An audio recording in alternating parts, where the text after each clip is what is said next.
horizon. There's going to be some point in the future when we do our drilling that we're going to have a failure of our drill percussive element, because there's a bond in there that we think under cycle conditions will break, and we discovered that testing some time back. Was too late to fix, but we know we can do the minimum mission, the minimum stuff, but eventually it'll break. But the trouble is, what we discovered when it does break, the wires will short out to the structure of the drill. Once it does that, unless you do something about it, all hell breaks loose electronically, because it takes our power bus and it rattles it around. And it's the strangest thing. It's an electrical thing. That's how the motor is being driven. It's being driven on and off like this very quickly at 30,000 times a second. And with those things short, it takes the whole spacecraft with it. So it's almost like the drill grabs the rover and shakes the whole thing electronically.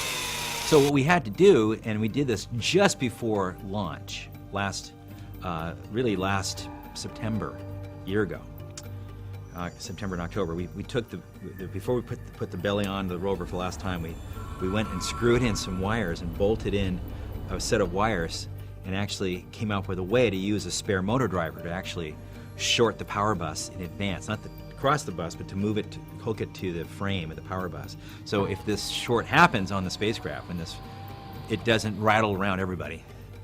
But we've been testing it. We have found that by even activating that, it screws some people up. It's like the inertial measurement system gets messed up.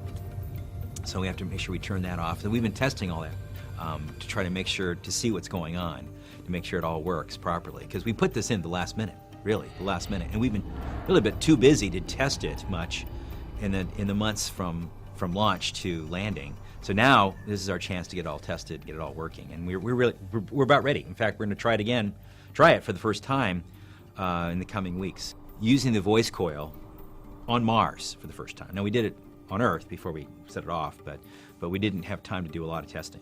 Yeah, so the thing is, a basic coil that goes bang, bang, bang, bang, this into the drill, just like same thing. If you took apart your hammer drill, you'd find a moving coil that goes back and forth, and it whacks away at the chisel, right? Because we call it a drill, but it's really a rotating chisel that goes chuk, chuk, chuk, chuk, chuk, chuk, chuk, and it just carves away at the rock. That's why it's so effective. It doesn't work well if it doesn't hammer.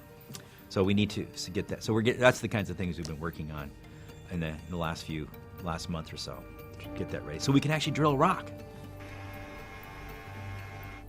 Very soon, Curiosity will attempt to drill into rocks near an area called Point Lake. Then we'll know if the drill will work, and perhaps for how long. This is Rod Pyle for Space.